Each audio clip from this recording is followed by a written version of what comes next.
Hello students, चलो start करते हैं क्लास 9 सेकेंड एप्लीकेशन कौन सा है मैथमेटिक्स एक्सरसाइज 18A। देखो एक्सरसाइज 18A स्टार्ट करने से पहले हम थोड़ा सा इंट्रो देना चाहते हैं। पहले जो है डेटा किसको कहता है, ठीक है। What is data? ये क्या है? हम लोग का स्टैटिस्टिक्स है। It's all about data collection. और डेटा कलेक्शन को हम लोग क्या करेंगे, इम्प्लीमेंट करेंगे ग्राफ शीट में या फिर ऐसा कुछ, ठीक है। तो यहाँ पे एक्सरसाइज 18A में हम लोग का ग्राफ का कुछ नहीं है, हम लोग को बस सम सॉल्व करना है। तो उससे पहले, वो सॉल्व करने से पहले हम लोग का कुछ कंसेप्ट जानना जरूरी है। तो देखो डेटा क्या है। देखो, a set of all collected numerical facts, a set of all collected numerical facts, इसको हम लोग डेटा बोलते हैं, ठीक है। मतलब जो भी न्यूमेरिकल फैक्ट हम लोग कलेक्ट करते हैं उसको हम लोग डेटा बोलते हैं। इसके बाद एक पॉइंट है, ये है वेरिएबल, ठीक है। दूसरा पॉइंट क्या है? वेरिएबल। वेरिएबल क्या है? Quantity which can very, quantity which can very, ठीक है। मतलब जो चेंज होता है तो वो होता है वेरिएबल, ठीक है। अब देखो, वेरिएबल कितना टाइप का होता है? दो टाइप का होता है। वेरिएबल दो टाइप का होता है। ऐसा नहीं लिखते हैं, ऐसे लिखते हैं। वेरिएबल दो टाइप का, एक होता है कंटिन्यूअस, दूसरा होता है डिस्क्रीट या फिर डिसकंटिन्यूअस, ठीक है। डिसकंटिन्यूअस और डिस्क्रीट। डिस्क्रीट मतलब अलग अलग। अब देखो ये दोनों का मीनिंग क्या है। कंटिन्यूअस वेरिएबल मतलब numerical value with in a range, ठीक है। एंड डिसकंटिन्यूअस मतलब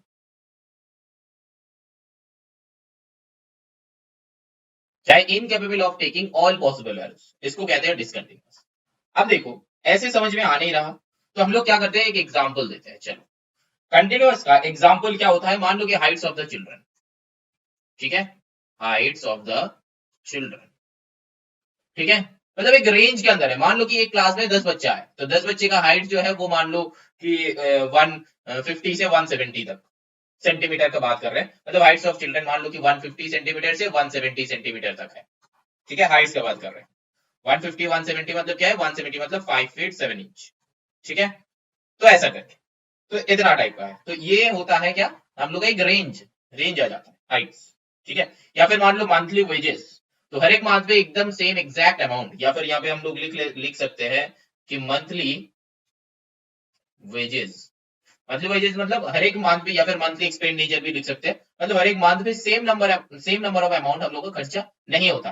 कभी मान लो कि कभी 10,000 हुआ, कभी मान लो कि कभी 11, कभी होता है 8, ठीक है। इलेक्ट्रिसिटी या फिर सारा सब कुछ मिला के वो वेरी करते हैं, है ना। अच्छा,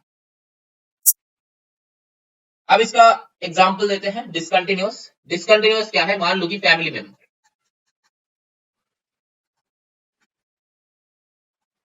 फैमिली मेंबर, मान लो कि फैमिली मेंबर हम लोग का कभी भी फिक्स नहीं रहता है। Different different family, different different हम लोग का क्या हो जाता है, नंबर हो जाता है ना। तो यहाँ पे फिक्स नहीं रहता, तो इसीलिए ये सारा डिस्क्रीट, मतलब डिफरेंट फैमिली डिफरेंट नंबर, तो ये हो गया डिस्क्रीट या फिर डिसकंटिन्यूअस वेरिएबल, ठीक है। अब यहाँ पे हाइट्स अगर तुम एक रेंज दे दोगे तो उसी रेंज के अंदर हो जाएगा। मान लो कि एक क्लास को तुम चूज कर रहे हो, हाँ डिफरेंट डिफरेंट क्लास में भी वही सेम हो सकता है, क्योंकि अगर अकॉर्डिंग टू तुम एज देखोगे तो विद रिस्पेक्ट टू एज वो हाइट लगभग सेम ही होता है। क्योंकि हम लोग अगर मतलब खरीदते हैं, मान लो कि एम, ठीक है। हम क्लोथ्स का ही बात कर रहे हैं, क्योंकि यहाँ पे हाइट का बात किया तो क्लॉथ्स का आ जाता है। तो अगर क्लॉथ्स का बात करते हैं तो फिर क्लॉथ्स में क्या हो जाता है, देखो मान लो कि हम लोग जनरली क्या करते हैं, इधर एम और एल लेते हैं। तो ये क्या होता है, किसी का तो छोटा नहीं हो जाता, मतलब छोटा मतलब साइज छोटा बड़ा नहीं होता, हेल्थ वाइज छोटा बड़ा होता है ना। साइज हमेशा हम लोग का वो क्या रहता है, लगभग सेम ही रहता है, ठीक है। अगर एल हो तो वो थोड़ा सा बड़ा होगा, अगर एम हो तो वो थोड़ा सा छोटा होगा, ऐसा करके वो लोग एज्यूम कर लेते हैं, ठीक है। और वो भी, उसके लिए भी ये स्टैटिस्टिक्स का थोड़ा सा ज्ञान होना जरूरी है, ठीक है। अब चलो, यहां तक का कंसेप्ट क्लियर है।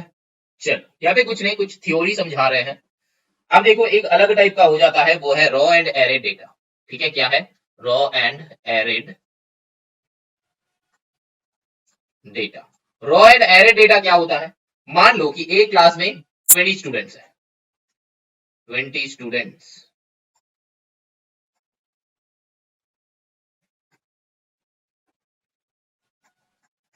20 स्टूडेंट्स इन अ क्लास। अब एक एग्जाम हुआ, ठीक है। ये है एक, ये है दूसरा वाला, मतलब ये है स्टेप 1, ये है स्टेप 2। एग्जाम हुआ। एग्जाम कितने में हुआ? 50 में हुआ, ठीक है। 50 में, 50 मार्क्स पे एग्जाम हुआ। अब क्या, 20 स्टूडेंट्स अलग अलग नंबर लाए, मतलब मान लो कोई आया, कोई लाया 15, कोई 18, कोई आया 12, किसी ने लाया है 20 में 20 लाया, किसी ने 90 लाया, 19 लाया, किसी ने 17.5 लिया, या फिर ऐसा करके, ठीक है। 20 बच्चों का नंबर ही ऐसे गिवन है, ठीक है। ये जो है, ये जो है एकदम रॉ डेटा बोलते हैं इसको। ये जो डेटा है इसको क्या बोलते हैं? Raw data. रॉ डेटा मतलब एकदम जो स्टूडेंट्स है उसी से लिया गया है, ये है रॉ डेटा, ठीक है। और इसका और एक नाम है, इसको हम लोग बोलते हैं अनग्रुप्ड। अनग्रुप्ड डेटा, इसको हम लोग क्या बोलते हैं? अनग्रुप्ड डेटा, ग्रुपिंग नहीं है, ठीक है। अब यही डेटा को, यही डेटा को अगर हम लोग, ये जो डेटा है बहुत ध्यान से सुनो, ये जगह बहुत इंपॉर्टेंट है। यही डेटा को अगर हम लोग एसेंडिंग और डिसेंडिंग ऑर्डर में लिख देते हैं तो फिर वो हो जाता है एरेड डेटा। बात समझ में आया? मतलब ये जो है रॉ डेटा भी नाम है इसका, और अनग्रुप्ड डेटा है, ठीक है। ये जो है रॉ डेटा और अनग्रुप्ड डेटा, इसको अगर इसी डेटा को, ठीक है, यहां पे लिख देते हैं अबव डेटा।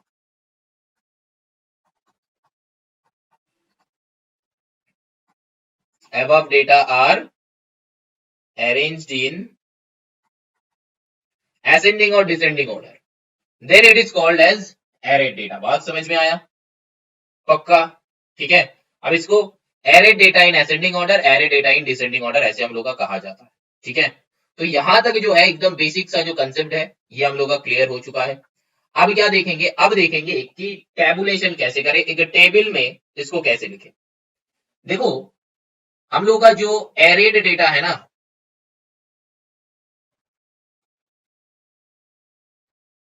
एरेड डेटा जो है, representation representation of arrayed data, ठीक है, in the form of a table.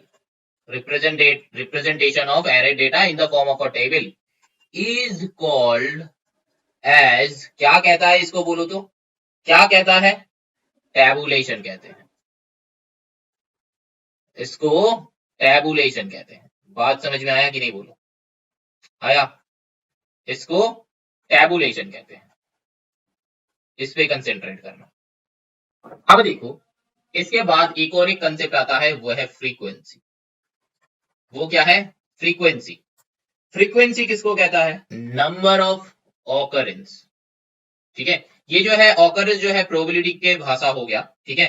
लेकिन मतलब कितना बार आ रहा है, ठीक है। नंबर ऑफ अपीयरेंस बोल सकते हो, ठीक है।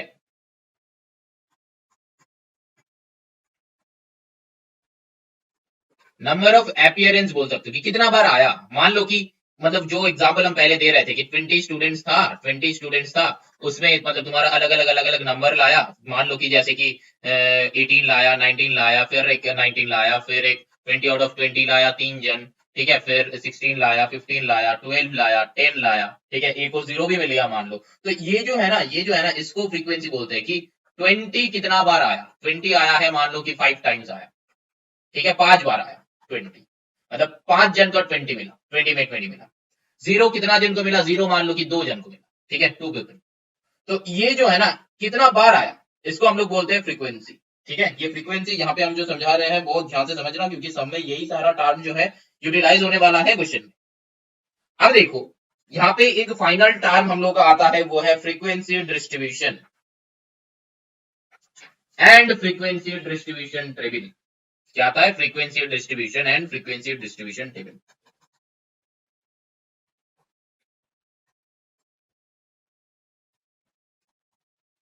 फ्रीक्वेंसी डिस्ट्रीब्यूशन क्या कहता है?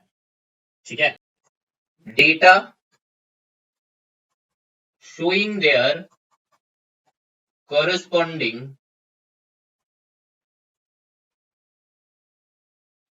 frequencies। बात समझ में आया? फ्रीक्वेंसी डिस्ट्रीब्यूशन क्या होता है? Data showing there corresponding frequencies, that means 20 कितना जन को मिला? 5 जन को, ठीक है। तो ये था क्या?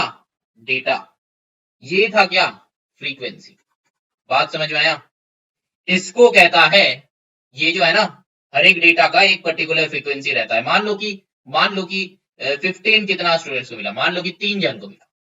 19 कितना जन को मिला? मान लो कि 2 जन को मिला। 0 कितना जन को मिला? मान लो कि यहाँ पे 2 जन को मिला, ठीक है। तो ये जो है ना, कितना जन को मिला, ये है फ्रीक्वेंसी हम लोग, ठीक। और ये जो है ना, ये जो है ना, जो एक टेबल टाइप का हम बना रहे हैं ना, ये एक टेबल टाइप का हम बना रहे हैं।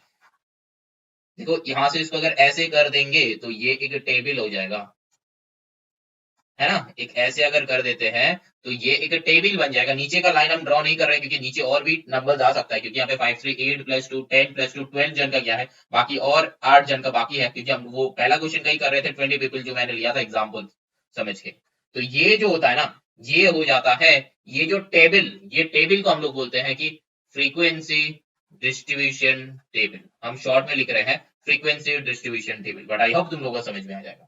तो बात समझ में आया? तो यहाँ पे इस वाले बात को बहुत अच्छे से समझना, क्योंकि यहाँ पे यही टेबल तुमको दिया हुआ रहेगा एंड सॉल्व करना होगा, ठीक है। और ये वाला अगर बहुत अच्छे से सम को समझोगे, ये कंसेप्ट को समझोगे, तो क्लास 10 में जाके तुम्हारा बहुत हेल्प होगा, बहुत हेल्प होगा। एंड क्लास 9 में भी थोड़ा सा टेबल हम लोग को ड्रॉ करना है, तो 9 का कंसेप्ट अगर ठीक से सही तरीका से क्लियर हो जाएगा तो क्लास 10 का जो प्रिलिमिनरी सम्स है वो भी तुमसे बन जाएगा, ठीक।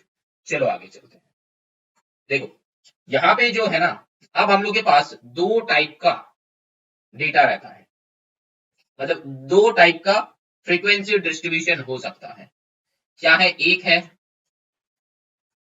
अनग्रुप्ड, दूसरा है ग्रुप्ड, ठीक है। एक है अनग्रुप्ड, दूसरा है ग्रुप्ड। दो टाइप का टेबल हम लोग का होता है। अब देखो टेबल कौन सा कैसा टाइप का होता है, ठीक है। अनग्रुप्ड का टेबल कैसे होगा? अनग्रुप्ड का टेबल कैसे होगा और एक ग्रुप्ड का टेबल कैसे होगा, ठीक है। हम वही वाला एग्जांपल लेते हैं, वही वाला, ठीक है। ऐसा करके हम लाइन ड्रॉ कर लेते हैं। यहाँ पे क्या रहता है? साइज या फिर मार्क्स ले लो, इसको इसको क्या लेना है? मार्क्स ले लो, ठीक है। यहाँ पे क्या लेना है? यहाँ पे लेना है हम लोग का टैली मार्क्स। अब यहाँ पे लेना है कि फ्रीक्वेंसी, ठीक है। अब देखो यहाँ पे मार्क्स कितना मिला? 20 मिला, 15 मिला, 0 मिला, 18 मिला, बाकी भी है वो हम नहीं लिख रहे हैं। तो 20 कितना स्टूडेंट्स को मिला? मान लो कि 20 मिला है 4 पीपल को, 15 मिला है 3 पीपल को, 0 मिला है 2 जन को, एंड 18 मिला है 5 जन को, ठीक है। तो यहाँ पे ये जो 4 है ना, ये 4 को कैसे पुट करेंगे? 1 2 3 4, ठीक है। यहाँ पे 3 है तो कैसे पुट करेंगे? 1 2 3। यहाँ पे 0 है तो कितना? 1 2। यहाँ पे 18 है, 5 है, दैट मीन्स 1 2 3 4। और ध्यान देना, अगर 5 को हम लोग कैसे लिखते हैं? ऐसा 4 लिखा, फिर from left top to right end, from left top to right bottom, ठीक है। ऐसा करके एक लाइन ड्रॉ करना, मतलब 1 2 3 4 ये, 1 2 3 4 ये, दैट मीन्स यहाँ पे कितना है? 5। यहाँ पे कितना है? 5। तो ऐसा करके क्यों हम लोग करते हैं? ऐसा करके क्यों हम लोग करते हैं? ऐसा करके क्यों हम लोग करते हैं? मान लो ऐसा करके अगर लाइन दिया हुआ रहता है तो हम लोगों को काउंट करने में दिक्कत हो सकता है। तो इसीलिए यहाँ पे क्या किया जाता है? 1 2 3 4 5, तो एक मतलब 4 में एक, 1 2 3 4 यहाँ पे एक, 1 2 3 4 यहाँ पे एक, 1 2 3 4 यहाँ पे एक। अब देखो तो काउंट करने में इजी हो रहा है कि नहीं? यहाँ पे कितना है? 5, यहाँ पे 5, यहाँ पे 5, यहाँ पे 5, तो 5 4 हो गया 20, एंड देन यहाँ पे 2 तो हो गया यहाँ पे 22 लाइन्स आर देयर। हम लोग इजीली बोल सकते हैं, तो काउंट करना इजी हो जाता है बेटा। ऐसा लाइन इसीलिए हम ड्रॉ करते हैं कि काउंट करना इजी हो जाता है। मतलब अगर तुमको ऐसा वाला लाइन अगर 100 दिखेगा तो दिक्कत हो जाएगा काउंट करना। तो इसीलिए 4 के बाद हम लोग ऐसा कर देते हैं। तो ये हम लोग क्या मानेंगे कि बंच ऑफ 5। यहाँ पे 1 2 3 4 ऐसा कर दिया तो बंच ऑफ 5। यहाँ पे 1 2 3 4 ऐसा कर दिया तो बंच ऑफ 5। बात समझ में आ रहा है? यहाँ पे 1 2 3 4 तो बंच ऑफ 5, ठीक है। बात समझ में आ रहा है? पक्का? ठीक। चलो ऐसे हम लोगों को टेबल बनाते हैं कब? जब अनग्रुप्ड डेटा रहता है। तो इसको हटा देते हैं, इसको हटा देते हैं।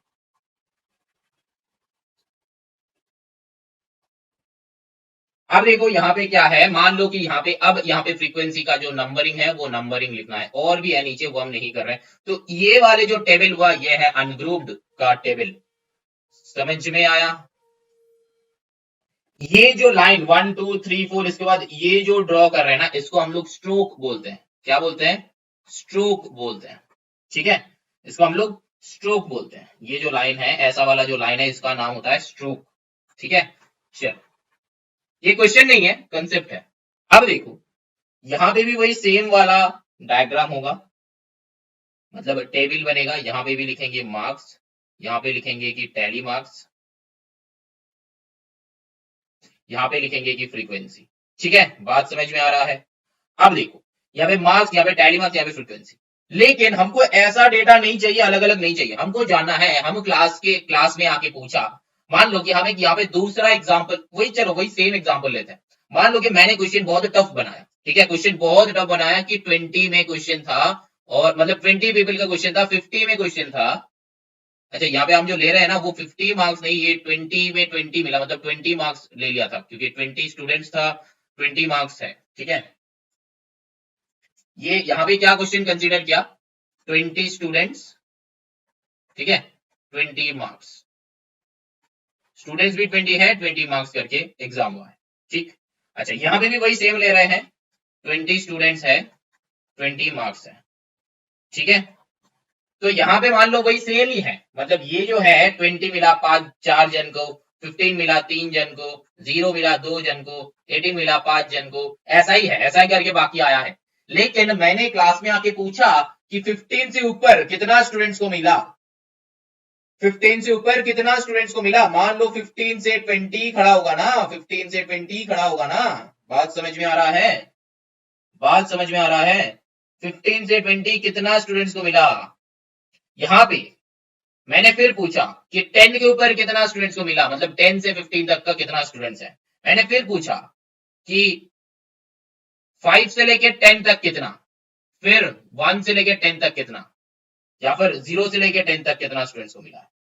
तो ये जो है ना, ये जो है ना, ये हो जाता है ग्रुप, एक ग्रुपिंग बन जाता है, एक ग्रुपिंग बन जाता है। क्योंकि जब हम बोलेंगे कि 15 से ऊपर कितना स्टूडेंट्स को मिला है, तब कोई एक बच्चा नहीं खड़ा होगा, a group of people will be standing, है ना, अ ग्रुप ऑफ पीपल खड़ा हो जाएगा। समझ में आ रहा है? तो इसको हम लोग क्या बोलते हैं? Grouped data. अब टैली मार्क्स वही का वही रहेगा, फ्रीक्वेंसी वही का वही रहेगा जो होगा यहाँ, लेकिन बस ये वाला जो टेबल है, ये वाला पहला वाला टेबल हम लोग का बस चेंज हो जाता है। तो इसी टेबल के ऊपर हम लोग ग्रुप्ड एंड अनग्रुप्ड को डिसाइड करते हैं। बात समझ में आया? अब देखो, ये कौन सा टेबल है? ये टेबल है फ्रीक्वेंसी डिस्ट्रीब्यूशन टेबल। तो टेबल का नाम हम यहाँ पे लिख देते हैं, फ्रीक्वेंसी फ्रीक्वेंसी डिस्ट्रीब्यूशन टेबल। ठीक है, फ्रीक्वेंसी डिस्ट्रीब्यूशन टेबल। अब देखो, ये जो फ्रीक्वेंसी डिस्ट्रीब्यूशन टेबल है ना, मतलब फ्रीक्वेंसी डिस्ट्रीब्यूशन है ना, फ्रीक्वेंसी डिस्ट्रीब्यूशन है ना, ये फ्रीक्वेंसी डिस्ट्रीब्यूशन दो टाइप का होता है। ठीक है, बात को समझना, दो टाइप का होता है।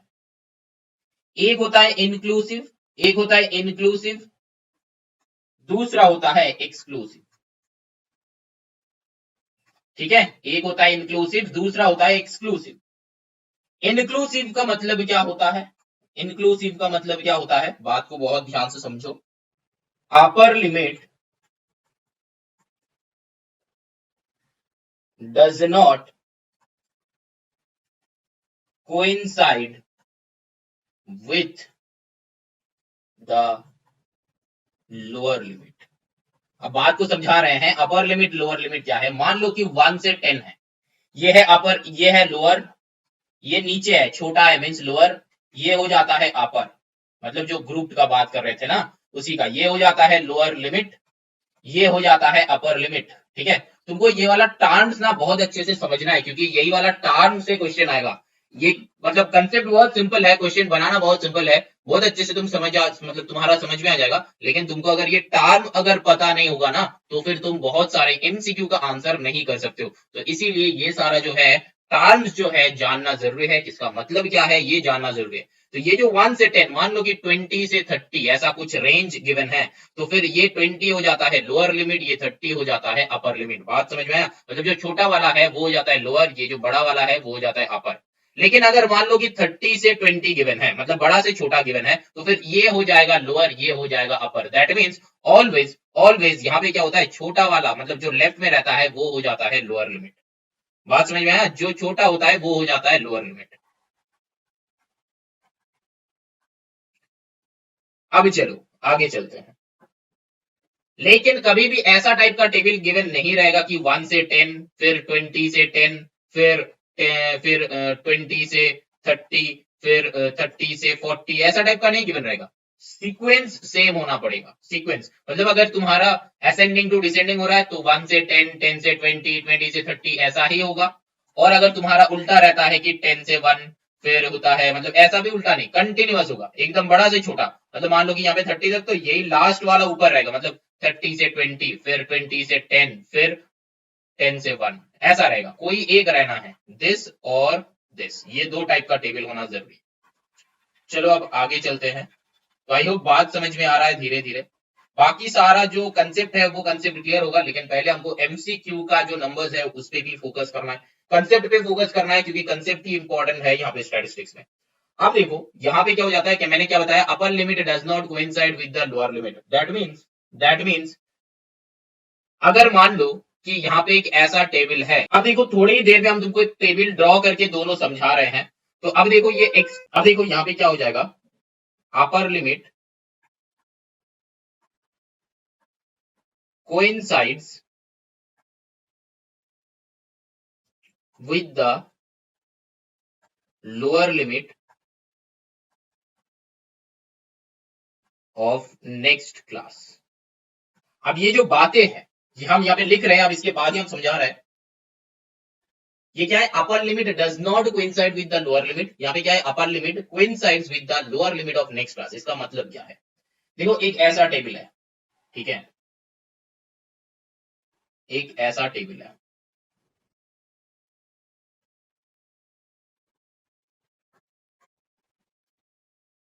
मान लो कि यहाँ पे मार्क्स है, यहाँ पे टैली मार्क्स है, यहाँ पे क्या है, फ्रीक्वेंसी है, ठीक है। और यहाँ पे लिखा गया है कि 10 से 20, 20 से 30, 30 से 40, 40 से 50, ठीक है।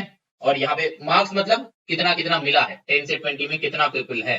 मान लो कि यहाँ पे 4 पीपल है, यहाँ पे 9 पीपल है, यहाँ पे 5 पीपल है, यहाँ पे 6 पीपल है, ठीक है। तो total 24 people are in the class. अब इस हिसाब से हम लोग का टैली मार्क हो चुका है, 1 2 3 4, 1 2 3 4 एंड 5 6 7 8 9, यहाँ पे 1 2 3 4 एंड ये 5 एंड ये 1 2 3 4 5 6, ठीक है। ऐसा एक टेबल है, ये है टोटल नंबर ऑफ स्टूडेंट्स, मतलब फ्रीक्वेंसी मतलब टोटल नंबर ऑफ स्टूडेंट्स, ठीक है। टोटल नंबर ऑफ स्टूडेंट्स वही ना आ जाएगा, frequency 24, total number of students, frequency का अगर टोटल करोगे, क्योंकि देखो 10 से 20 मिला 4 जन को, 20 से 30 मिला 9 जन को, 30 से 40 मिला 5 पीपल्स को, 40 से 50 मिला 6 स्टूडेंट्स को। समझ में आ रहा है, तो इतना ही मिला तो इतना ही स्टूडेंट्स होगा, 24, टोटल नंबर ऑफ स्टूडेंट्स 24 है। अब देखो यहाँ पे इंक्लूसिव किसको कहेंगे, इंक्लूसिव किसको कहेंगे, देखो अगर ये 10 से 20, 10 से 20 मार्क्स जहां पे मिला, देखो यहाँ पे एक बात को ध्यान दो, देखो 20 यहाँ पे भी है, 20 यहाँ पे भी है, एंड देन 30 देखो यहाँ पे भी है, यहाँ पे भी है। तो इंक्लूसिव का मतलब ये होता है, तो ये 10 to 20 के अंदर जिसको 10 मिला हो वो भी है, जिसको 20 मिला हो वो भी है। अब मान लो कि राहुल, ठीक है, राहुल कितना मिला राहुल को,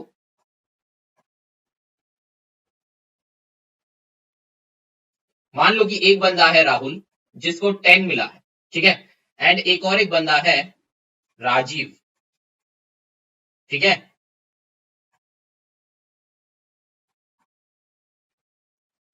राजीव जिसको 20 मिला है, ठीक है।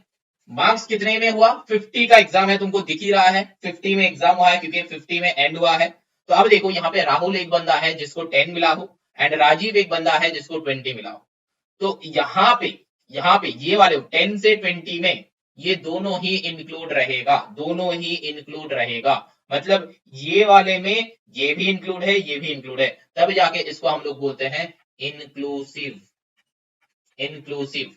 अब एक्सक्लूसिव किसको कहता है, एक्सक्लूसिव किसको कहता है, ये जो राजीव है ना, ये राजीव नेक्स्ट में खड़ा होगा, मतलब यहाँ पे ओरिजिनली 10 से 19 तक है, 20 यहाँ पे आ जाता है। एंड देन अगर यहाँ पे जिसको 30 मिला हो वो इस ग्रुप में आ जाता है, यहाँ पे जिसको 40 मिला हो वो नेक्स्ट ग्रुप में चला आते हैं। तो बात समझ में आया, इसको कहते हैं एक्सक्लूसिव। एक्सक्लूसिव मतलब इंक्लूसिव में क्या है, अगर एक बंदा है जिसको मान लो कि तुम एक्स, जिसको मान लो कि तुम एक्स, तो ये ग्रुप को अगर हम लोग एक्स ले लेते हैं, मतलब 10 से 20 जो ग्रुप है, इसको अगर बंदा को नहीं लेना एक्स, 10 से 20 जो ग्रुप है, इस ग्रुप को तुम अगर एक्स ले लोगे तो एक्स में 20 भी इंक्लूड है और 10 भी इंक्लूड है। लेकिन लेकिन एक्सक्लूसिव में अगर x ऐसा है तो 20 हो जाता है एक्सक्लूड, बट 10 इज इंक्लूड, मतलब 20 जो है वो नेक्स्ट में आएगा। बात समझ में आ रहा है, ये डिफरेंस है, यही डिफरेंस है। चलो डिफरेंस जो है एक और बार समझाते हैं। मान लो कि मेरा 10 से 20 है, 20 से 30 है, 30 से 40 है, ऐसा ग्रुपिंग है, ऐसा ग्रुपिंग है। तो हम लोग क्या करेंगे, ये 10 से 20 ग्रुपिंग को हम लोग x ले लेंगे और इस x के अंदर हम लोग जिसको 20 मिला है उसको भी रखेंगे, जिसको 10 मिला है उसको भी रखेंगे। तो ये वाला जो प्रोसेस है, ये वाला जो सीक्वेंस है, ये वाला जो मेथड है, इसको हम लोग बोलते हैं कि इंक्लूसिव फ्रीक्वेंसी डिस्ट्रीब्यूशन। ठीक है, और इंक्लूसिव फ्रीक्वेंसी डिस्ट्रीब्यूशन। अब जो है यहाँ पे देखो, यहाँ पे अगर अगर ये अगर x होता है, ये अगर x होता है, या फिर इसी कोई x मानो, x को सेम को मानते हैं, यहाँ पे इसी कोई 10 से 20 जो है, मतलब 10 to 20, यहाँ पे लिख देते हैं 10 to 20 equals to x। Let the group, बात समझ में आ रहा है, तो लेट द ग्रुप 10 से 20 इक्वल्स टू x। तो 10 से 20 को अगर हम लोग x ले लेते हैं तो फिर ये x में 20 और 10 अगर इंक्लूड रहता है तो ये हो जाता है इंक्लूसिव फ्रीक्वेंसी डिस्ट्रीब्यूशन। और यहाँ पे x में अगर 20 इंक्लूड नहीं रहता है बट 10 इंक्लूड रहता है तो ये हो जाता है क्या, ये हो जाता है एक्सक्लूसिव। तो ये 20 कहां हो जाता है, नेक्स्ट ग्रुप में चला जाता है। यहाँ पे 30 क्या होता है, नेक्स्ट ग्रुप पे चला जाता है। बात समझ में आया, चलो आगे चलते हैं। देखो एक कंसेप्ट है वो है क्लास साइज। ठीक है, क्लास साइज मतलब क्या है, मान लो कि तुम्हारा है 10 से 20, 20 से 30, 30 से 40, ठीक है, ऐसा कुछ ग्रुपिंग है। तो क्लास साइज हम लोग कैसे करेंगे, 20 माइनस 10 तो आंसर इज 10, 30 माइनस 20 तो आंसर इज 10। तो मतलब ये अगर सेम होता है तो मतलब ऐसा करके करते हैं, दैट मीन्स इसका अगर फॉर्मूला बोलोगे तो फॉर्मूला क्या हो जाता है, upper limit minus lower limit. तो ये हो जाता है इसका क्लास साइज। ठीक है, बात समझ में आया, क्लास साइज। अब देखो यहाँ पे क्या है, नंबर 2 में क्या है, क्लास मार्क। क्लास मार्क क्या हो जाता है, इसका एक फॉर्मूला होता है, upper limit plus lower limit divided by 2। तो upper limit plus lower limit divided by 2 ये हो जाता है। मान लो कि अगर इसी को ले लेते हैं 10 से 20 तो हम लोग करेंगे 10 20 प्लस है ना, तो 10 प्लस 20 करो या फिर 20 प्लस 10 करो, दोनों सेम ही हो जाता है। तो यहाँ पे हो जाएगा 20 plus 10 by 2, that means 30 by 2, that means cancel out होके 15 आ जाएगा हम लोग का क्लास मार्क। बात समझ में आ रहा है, तो फिर ये हो जाता है हम लोग का क्लास साइज का फॉर्मूला, ये हो जाता है हम लोग का क्लास मार्क का फॉर्मूला। ठीक है, ये हो जाता है हम लोग का क्लास मार्क का फॉर्मूला, ये हो जाता है हम लोग का क्लास साइज का फॉर्मूला।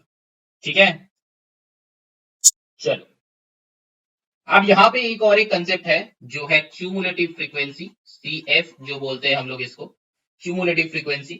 क्यूमुलेटिव फ्रीक्वेंसी क्या है, मान लो कि यहाँ पे ऐसा एक टेबल है, 10 से 20, 20 से 30, 30 से 40, फ्रीक्वेंसी मान लो कि 4, 9, 5 ऐसा कुछ है। तो यहाँ पे जो क्यूमुलेटिव फ्रीक्वेंसी का मतलब ये होता है कि पहला वाला जो है ये 4 ही बैठेगा, एंड नेक्स्ट क्या हो जाएगा यहाँ पे 4 प्लस 9। ठीक है, ये दोनों को ऐड कर दो, 4 प्लस 9 कितना हो जाएगा 13।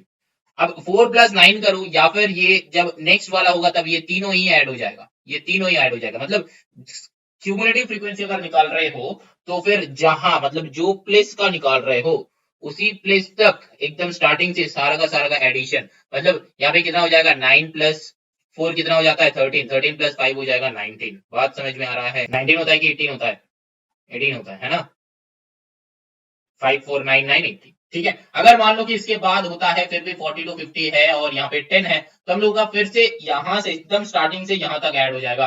तो यहाँ तक तो 18 था, 18 प्लस 10 क्या हो जाएगा, बोलो कितना हो जाएगा, 28 हो जाएगा। अब देखो यहाँ पे एक टाइप का है, तो अब यहाँ पे एक और टाइप बता रहे हैं हम, यहाँ तक एक बात है समझ लो, दूसरा एक टाइप बता रहे हैं हम। देखो यहाँ पे क्या हो जाएगा, 4 का 4 ही रहेगा, देन 4 प्लस 9 करो कितना होता है 13, देन 13 प्लस 5 करो कितना होता है 18, देन 18 प्लस 10 करो कितना होता है 18 प्लस 10 करो कितना होता है 28। ठीक है, यहाँ पे अगर 42 50 टू 60 रहता है, तो यहाँ पे मान लो कि 15 है, तो फिर अगेन 28 प्लस 15 करो तो कितना हो जाएगा 38, 38 प्लस 5 हो जाएगा 43। ऐसा करके आगे चलेगा। ये जो है ना, this plus this 4 plus 9, 4 plus 9 कर रहे हैं तो जाके इक्वल टू होके 13 हो रहा है। यहाँ पे 5 प्लस 13 कर रहे हैं तो इक्वल टू होके 18 हो रहा है। यहाँ पे 18 प्लस 10 कर रहे हैं तो यहाँ पे इक्वल टू होके 28 हो रहा है। यहाँ पे 28 प्लस 15 कर रहे हैं तो इक्वल टू होके 43 हो रहा है। समझ में? यही है क्यूमुलेटिव फ्रीक्वेंसी का कंसेप्ट। ठीक है, यही है क्यूमुलेटिव फ्रीक्वेंसी का कंसेप्ट। अब क्यूमुलेटिव फ्रीक्वेंसी दो टाइप का होता है, एक होता है लेस देन टाइप फ्रीक्वेंसी, एक होता है मोर देन टाइप फ्रीक्वेंसी। ठीक है, एक होता है लेस देन टाइप, एक होता है मोर देन टाइप।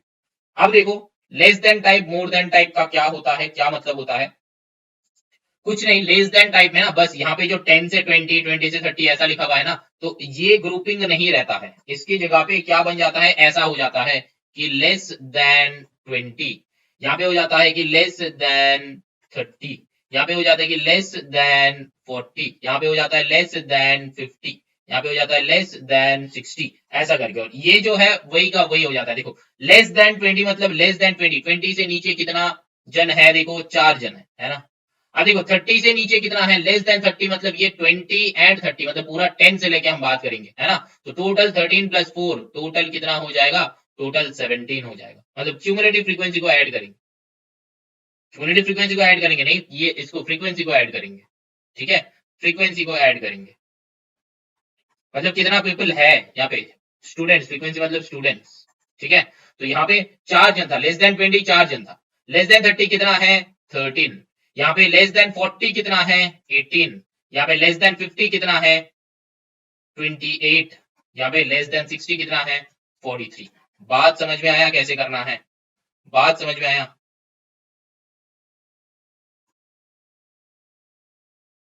अब एक और होता है वो है मोर देन टाइप, वो होता है मोर देन टाइप। ठीक है, लेकिन मोर देन टाइप जो है वो अभी नहीं बता रहे हम। मोर देन टाइप में ना बस यहाँ पे जैसे कि ये वाला बैठा ना, मोर देन टाइप में ऐसे बैठता है कि more than 10, more than 20, more than 30, more than 40, more than 50 ऐसे होता है। तो इस ये वाले जिस टेबल में ऐसा लेस देन रहेगा तो हम लोग ऐसा सोच लेंगे कि ये है लेस देन टाइप फ्रीक्वेंसी। ठीक है, चलो ये मेरा था, यहाँ पे कंसेप्ट हम एंड कर रहे हैं 18A का। तो आई थिंक मतलब हम जब स्टार्ट किए थे तब सोच रहे थे कि छोटा मोटा एक इंट्रो देंगे, लेकिन जब धीरे धीरे इंट्रो देना चालू किया तो फिर सोचा कि चलो पूरा बहुत अच्छे से ही समझाते हैं। अगर शॉर्ट में करेंगे तो फिर प्रॉब्लम हो सकता है, दिक्कत हो सकता है, क्योंकि हम इसीलिए पूरा का पूरा बहुत अच्छे से समझाया, तो इसीलिए एक 18A का भी एक अच्छा लंबा चौड़ा जो है वो एक इंट्रो बन गया। क्योंकि इंट्रो का मतलब क्या है ना, एक्स्ट्रा नॉलेज, एक्स्ट्रा नॉलेज मतलब एक डिटेल नॉलेज की तुमको करना क्या है, क्या करने को मिलेगा आगे जाके। ठीक है, एक्सरसाइज में क्या है, कैसा टाइप का हो सकता है, मतलब चैप्टर हमको पढ़ना क्यों है, रीड क्यों करना है, ये सारा कंसेप्ट जो है, ये सारा कंसेप्ट हम इंट्रोडक्शन में समझाते हैं। तो वही सारा इंट्रोडक्शन में एकदम हर एक चीज जो है वो एक्सप्लेन करते हैं। तो जैसे बहुत सारे मेरे अदर जो चैप्टर्स मैंने करवाया है वहां पे भी देखोगे कि वैसा ही मैंने किया है, वैसा ही मैंने समझाया। तो ये वाला वीडियो भी थोड़ा सा लेंदी हो गया, तो जो स्टूडेंट्स को ऐसा एक्स्ट्रा नॉलेज का जरूरत होगा वो तो बेटा एक्स्ट्रा नॉलेज के लिए तो वीडियो देखेगा। ऐसा नहीं कि सर वीडियो का लेंथ बहुत बड़ा हो रहा है या फिर वीडियो का लेंथ हाफ एन आवर हो रहा है, या फिर आप एक क्लास मतलब मान लो कि ये अराउंड 1 आवर, या फिर 40 या फिर 35 टू 40 मिनट्स का वीडियो बनने वाला है। ठीक है, तो अराउंड 45 टू 50 मिनट्स या फिर 40 टू 45 या फिर 35 टू 40 मिनट्स लेके चलो। तो ये जो वीडियो है 40 मिनट्स का बनेगा। हमको पता नहीं कि कितना टाइम का अभी बन रहा है, क्योंकि मैंने जब चालू किया था वो तब टाइम नहीं दिखा था। तो फिर यहाँ पे जो है 40 मिनट्स का वीडियो बनेगा। तो 40 मिनट्स का वीडियो के लिए ऐसा नहीं कि बच्चा ये कहेगा कि सर आप ये 10 मिनट में समझाइए, तो ऐसा नहीं कि हड़बड़ी में होगा। जिसको एक्स्ट्रा नॉलेज चाहिए होगा वो तो एक्स्ट्रा टाइम देगा ही, तो एक्स्ट्रा टाइम दो। अगर एक्स्ट्रा नॉलेज चाहिए, एक्स्ट्रा नॉलेज अगर गेन करना है, जो समझना है अच्छे से समझो, एक ही बार समझो, क्योंकि ये वाले चैप्टर जो है हम लोग का क्लास 10 में भी है, क्लास 10 में इसका यही सारा कंसेप्ट यूटिलाइज करना है। ये जो क्यूमुलेटिव फ्रीक्वेंसी बोल रहे हैं ये क्लास 10 में भी है, क्लास 9 में अच्छे से सीख लोगे तो क्लास 10 में है ओजीव करके एक है, ठीक है, OGEV ओजीव करके एक है, ठीक है, मतलब OGIV इसका ओरिजिनल होता है लेकिन इसका प्रोनाउंसिएशन ये होता है ओजीव। तो फिर ये क्या होता है, ये क्लास 10 में हम लोग सीखेंगे तो वो कुछ नहीं, ये क्यूमुलेटिव फ्रीक्वेंसी का ग्राफिकल रिप्रेजेंटेशन होता है, वो ग्राफ में प्लॉट करना पड़ता है। अब यहाँ पे तो मीन मीडियन मोड सीखोगे तो मीन मीडियन मोड को यहाँ से भी ये ओजाइव से या फिर ओजीव से हम लोगों को वो मीडिया निकालना पड़ता है ऐसा करके। तो फिर ये सारा सब कुछ है क्लास 10 में। तो बेसिक जो ये जो टेबल्स है, ये जो कंसेप्ट है, ये अगर ठीक से क्लियर रखोगे तो फिर तुम्हारा नेक्स्ट जो है आगे का क्लास में, तो क्लास 10 में बहुत यूटिलाइज होगा। इसीलिए 10 का सोच के ही, मतलब 10 का जो नॉलेज है वो सोच के मैंने 9 का ये वाला इंट्रोडक्शन वीडियो बनाया। जब बनाने चालू किया तब सोच रहे थे कि जल्दी करवा देंगे, लेकिन फिर सोचा कि जल्दी करवाने से कुछ नहीं होता है, चलो अच्छे से समझाते हैं। तो फिर अच्छे से समझाने के लिए थोड़ा सा तो लेंथ बढ़ेगा बेटा, टाइम तो इंक्रीज होगा। तो टेंशन नहीं लेना है, देखना है तो देखो, नहीं देखना है तो सीधा एक्सरसाइज पे चलो। एक्सरसाइज लेकिन मेरा ओपिनियन अगर लोगे तो फिर ये वाला एक्सरसाइज पूरा का पूरा देख लो, फिर देख के आगे चलो, ठीक है। एक्सरसाइज का जो इंट्रोडक्शन है ये देख लो, देख के आगे चलो। चलो यहाँ पे हम लोग इंट्रोडक्शन वीडियो एंड करते हैं, अब चलते सीधा का सीधा एक्सरसाइज में, देखते हैं एक्सरसाइज में क्या करना है। देखो ये है हम लोग का फर्स्ट क्वेश्चन, ठीक है। State which of the following variables are continuous and which are discrete.